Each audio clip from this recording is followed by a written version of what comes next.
Okay, we're going to be looking at how to change a fraction into a decimal. And to do that, we're going to be looking at 1 over 8 as our first example. How many times does 8 go into 1? That is our first question. How many times does 8 go into 1? Well, it doesn't, so we're going to put 0 up above the 1. But we can do this little trick. We introduce the decimal place now. So we're going to put a decimal before the 1, after the 1, and put another 0 after it. That's still 1. 1.0 is still 1. How many times does 8 go into 10 though? It goes in once, and we're going to put that 8 just below. If we subtract the 8, that leaves us with a remainder of 2. 10 minus 8 is 2. We're going to add another decimal place here, another 0, and ask the same question again. How many times does 8 go into 20? Well, it goes in twice. That gives us 16. And then we're going to take that away, and our remainder will be 4. We'll add another 0 in because 8 doesn't go into 4. And that goes in 5 times. 8 times 5 is exactly 40, and our remainder is 0, so we're done. The answer for 1 over 8 is 0.125. So here's another example. How many times does 3 go into 1? What is 1/3? Well, same thing applies. We can't get 3 into 1, so it goes in 0 times. We're going to put in our little decimal trick and add another 0 beyond it. How many times does 3 go into 10? 3 times to give us 9, with a remainder of 1. How many times does 3 go into 1? It doesn't. We're going to add a 0 on. How many times does 3 go into 10? It goes in 3 times, 9, with a remainder of 1. And look, this is going to keep going on and on. So the answer is 0.333 reoccurring, which is what little dot's about, or 0.3, and you can put a bar above the 3 to say this bit repeats over and over. Right, here's a slightly trickier example. 4/28. I know 4/28 simplifies to 1/7, but I won't do that for now, just for the purposes of this video to show how to convert any fraction.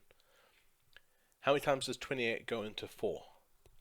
Well, it doesn't, 0, so we're going to have to keep going a bit further like we did before. So we can say, how many times does 28 go into 40?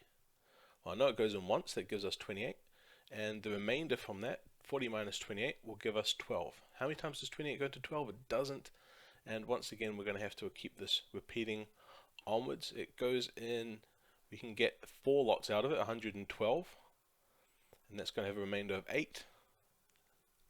If we add another 0, how many times does 28 go into 80? Goes in just twice to give us 56 with a remainder of 24. How many times? We're going to have to add in another 0. 28 goes into 240 8 times, and then we could keep going. We could keep doing this process over and over, but I think we'll just round it here at 0.143, 3 decimal places.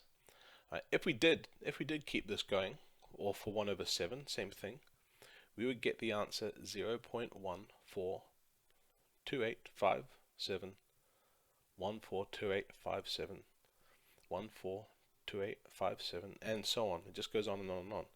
So we could just write that as this bit, and this is the bit here that repeats. Okay, here's an example for you to try. Pause the video here, and when you're done, push play again, and we'll do the answer.